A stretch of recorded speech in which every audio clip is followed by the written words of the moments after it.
Hello दोस्तों, नमस्कार। कैसे हैं आप सब? आई होप कि आप सब अच्छे होंगे, मस्त होंगे और अपने-अपने घरों में मन लगाकर पढ़ाई कर रहे होंगे। तो आज हम लोग किसकी प्रैक्टिस सेट हल करेंगे?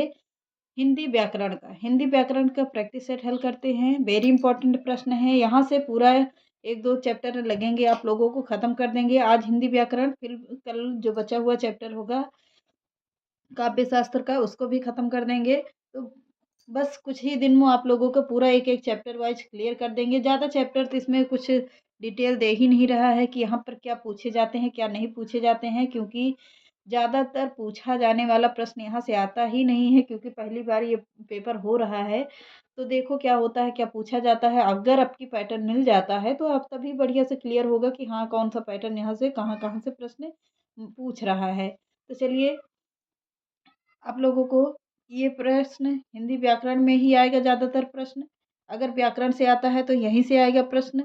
अगर साहित्य से आता है तो जो आप लोगों को प्रैक्टिस दे रहे हैं वहाँ से आएगा। तो चलिए, एक-एक चीज़ को क्लियर करते हुए चलते हैं। हिंदी व्याकरण का वेरी इंपॉर्टेंट प्रोसेस रहता है, यानी यहाँ का प्रश्न बहुत पूछा जाता है। तो चलिए आज के सेशन को स्टार्ट करते हैं। आज के सेशन का पहला प्रश्न देखते हैं। हिंदी व्याकरण, हिंदी भाषा, व्याकरण एवं बोली। यहाँ से पूरे प्रश्न कवर करेंगे। तो पहला प्रश्न देख लेते हैं। इनमें से कौन-सी बोली राजस्थानी से संबंध नहीं है?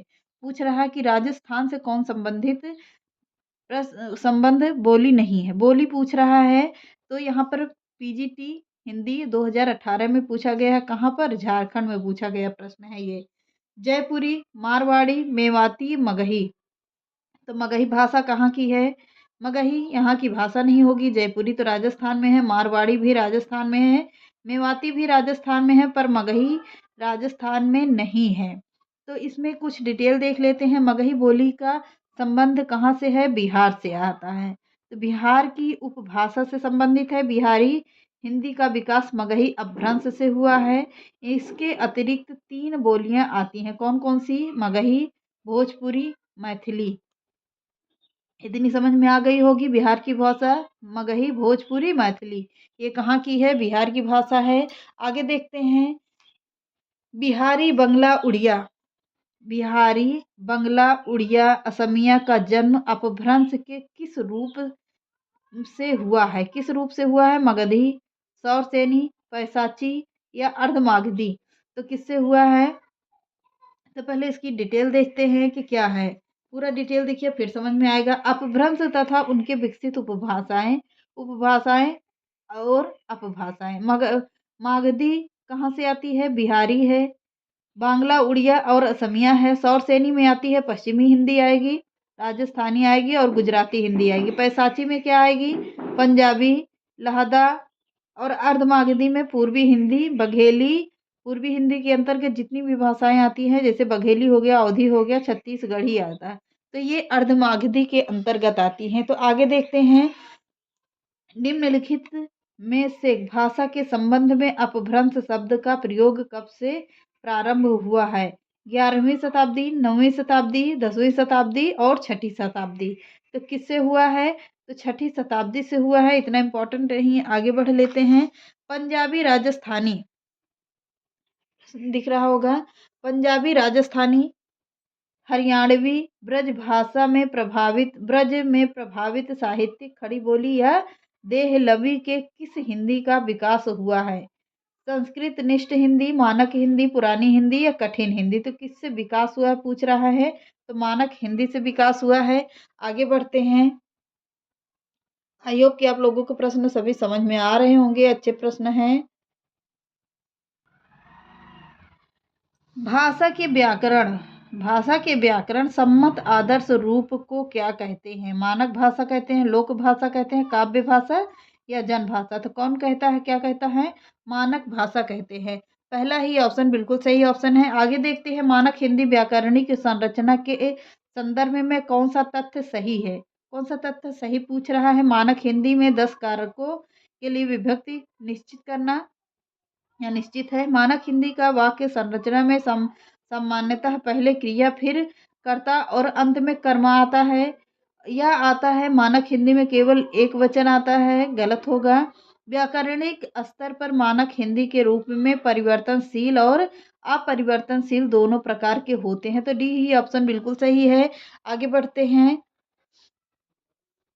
स्वाधीनता संघर्ष के दौरान राष्ट्रभाषा के रूप में हिंदी के प्रचार प्रसार में इनमें से किस की सक्रिय भूमिका रही है? जवाहरलाल नेहरू, इंदिरा गांधी, अंबेडकर या स्वामी दयानंद सरस्वती? तो सभी को पता होगा स्वामी दयानंद सरस्वती हैं। अब इनके बारे में कुछ डिटेल से देख लेते हैं, यहाँ से प्रश्न बनता भी है। तो आगे देखते हैं। स्वाधीनता संघर्ष के दौरान राष्ट्रभाषा के रूप में हिंदी के प्रचार प्रसार में स्वामी दयानंद सरस्वती की सक्रिय भूमिका रही है। इनकी प्रमुख कृति सत्यार्थ प्रकाश है। शेष नाम असंगत हैं, मतलब कि इनका कुछ नाम पता नहीं चलता है। तो आगे का प्रश्न देखिए। स्वाधीनता आंदोलन के समय राष्ट्रभाषा हिंदी के विकास के लिए इनमें से किस सुझाव पर दक्षिण भारत प्रचार सभा की स्थापना की गई है? तो पहले इसका ऑप्शन देखते हैं, फिर बताते हैं आप लोगों को। ऑप्शन देखिए। बाल गंगाधर तिलक, महात्मा गांधी, बाबू विष्णु पराणकर या राजगोपालाचारी? तो कौन होंगे? स्वाधीनता से महात्मा गांधी होंगे। अब आगे देख लेते हैं इनका अगला प्रश्न।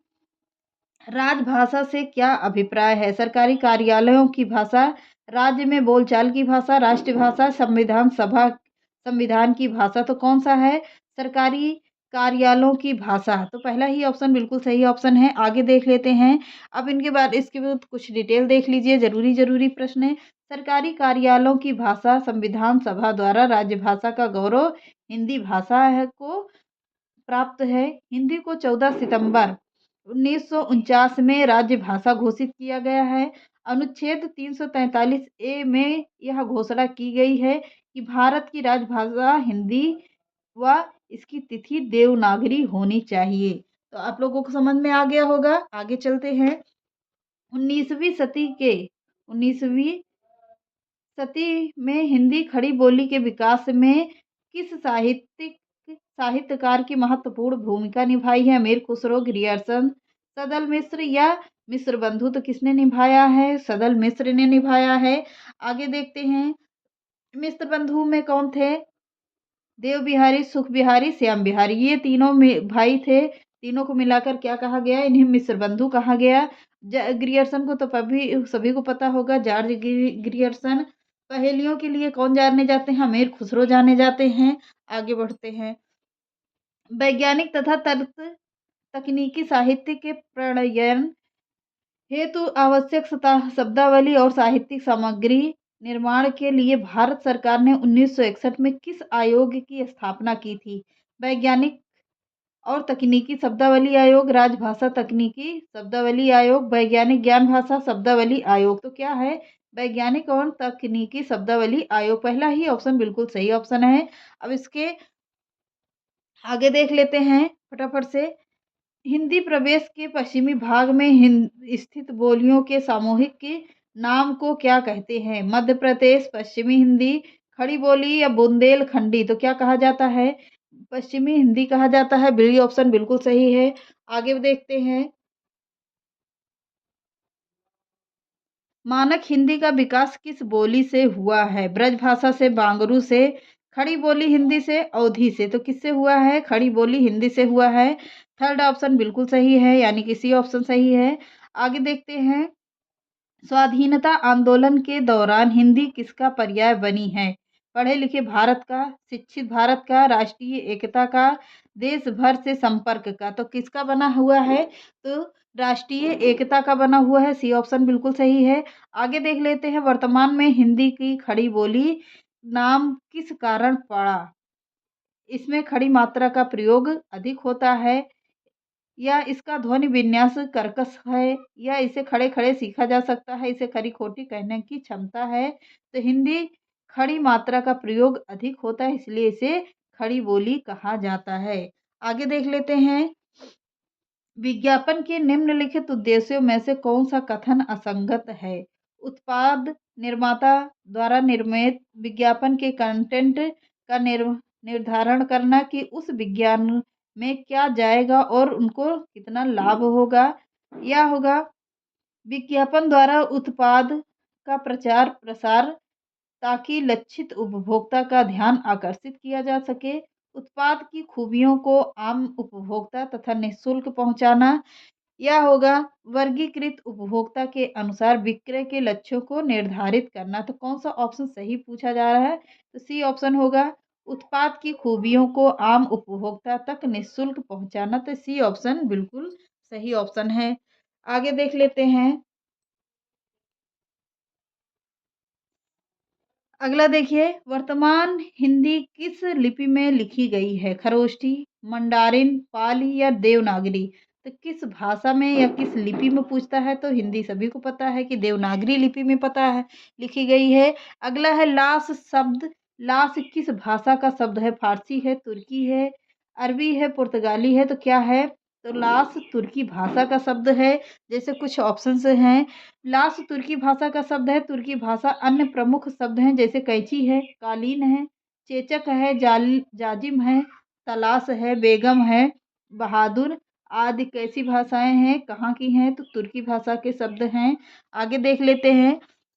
निम्नलिखित में से कौन सी विशेषता समाचार लेखन से जुड़ी नहीं है? नवीनता, संक्षिप्तता, स्पष्टता या विरोधाभास? तो कौन सी पूछा रहा है? तो विरोधाभास समाचार लेखन से जुड़ी नहीं है और बाकी सब जुड़ी हुई हैं। आगे देखते हैं। रेडियो लेखन के अंतर्गत ध्वनि रूपक निर्माण के लिए आवश्यक नहीं है। नहीं है को विशेष ध्यान दीजिएगा कि नहीं है कौन सा पूछ रहा है। संगीत है, मंच सज्जा है, आलेख है, सूत्राधार की ध्वनि है। तो कौन सा पूछ रहा है? मंच सज्जा है। आगे देखते हैं। आगे का ऑप्शन आगे का प्रश्न देखते हैं। विषय की मूल वस्तु तथा सीधे तथा तत्काल प्रवेश करो और अनावश्यक शब्दों और विशेषणों से बचो। यह निर्देश किस लेखन से संबंधित है? तो समाचार, साक्षात्कार, संपादकीय या फीचर लेखन? तो किससे होगा? फीचर लेखन से होगा। आगे देख लेते हैं। अगला प्रश्न, दूरदर्शन के विज्ञापनों का प्रतिबंधित है। दूरदर्शन के विज्ञापनों में प्रतिबंधित है क्या?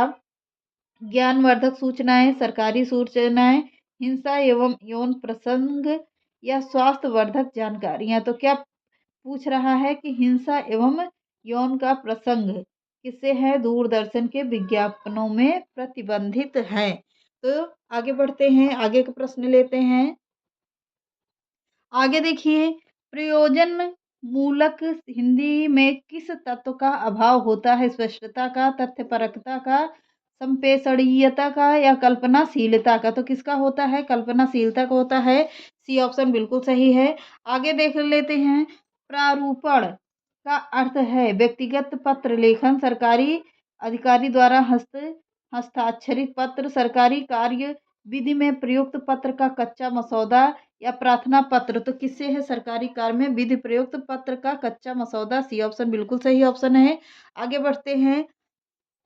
टिप्पण लेखन से तात्पर्य है किसी पुस्तक की समीक्षा, सरकारी पत्र व्यवहार का मसौदा, किसी विषय पर उच्चाधिकारी द्वारा लिखी गई टिप्पणी या अनुस्मारक भेजना? तो क्या होता है? किसी विषय पर उच्चाधिकारी द्वारा लिखी गई टिप्पणी। तो सी ऑप्शन बिल्कुल सही ऑप्शन है। आगे बढ़ते हैं। खड़ी बोली हिंदी का सर्वप्रथम प्रथम कवि कौन माना जाता है? तो अमीर खुसरो, नानक, तुलसीदास या गुरु गोविंद सिंह? तो कौन होंगे? अमीर खुसरो हैं। अमीर खुसरो को पहेलियों का आविष्कारक भी कहा जाता है और खड़ी बोली का प्रथम कवि भी माना जाता है। तो आगे बढ़ते हैं। निम्नलिखित में से पश्चिमी हिंदी की बोली नहीं है। ब्रजभाषा, कन्नौजी, बुंदेली, मगही? तो कौन सी है? मगही की मैंने बताया अभी कि कहाँ की भाषा है। पश्चिमी हिंदी की बोली नहीं है बल्कि पूर्वी हिंदी की बोली है। कौन सी? मगही है। बाकी है। तो आगे देखते हैं। ये रहे आज के कितने प्रश्न, पूरा कर देते हैं 30 के 30। अगला प्रश्न देखते हैं। खड़ी बोली शब्द का प्रयोग हुआ है किसमें हुआ है? साहित्यिक हिंदी खड़ी बोली के अर्थ में होता है।